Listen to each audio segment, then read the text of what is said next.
சென்னையை அடுத்த வண்டலூர் அருகே உள்ள கிளாம்பாக்கம் பேருந்து நிலையம் வரும் 30ஆம் தேதி திறக்கப்பட உள்ளது. இந்நிலையில் கிளாம்பாக்கத்தில் பேருந்து நிலையம் செயல்பட்டுக்கு வருவது குறித்து சுற்றுவட்டார பகுதி பொதுமக்களின் கருத்துக்களை தற்போது காணலாம்.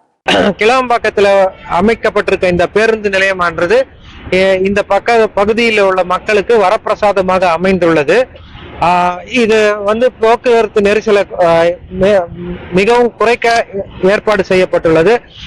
தெற்கு மக்களுக்கு இது மிக வசதியாக இருக்கும். வடக்கு பக்கத்துல இருந்து தெற்கு நோக்கி செல்லும் வரும்போது அதற்கான போக்குவரத்து வசதி சரியாக அமைக்கப்படவில்லை.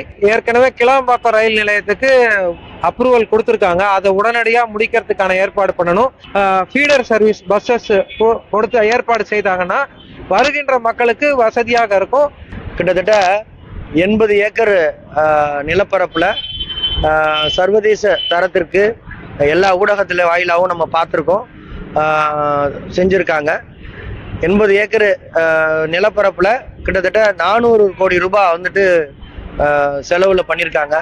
எங்களுக்கு இப்போ இதனால சுத்தி உள்ள நிலப்பரப்போட கெய்ட்லைன் வேல்யூ அதாவது அதோட வேல்யூ ஏறும். இங்க இருக்கிற வியாபாரிகள் இவங்களுக்கெல்லாம் வியாபாரம் பெருகிறதுக்கு உண்டான வாய்ப்புகள் அதிகமா இருக்கு.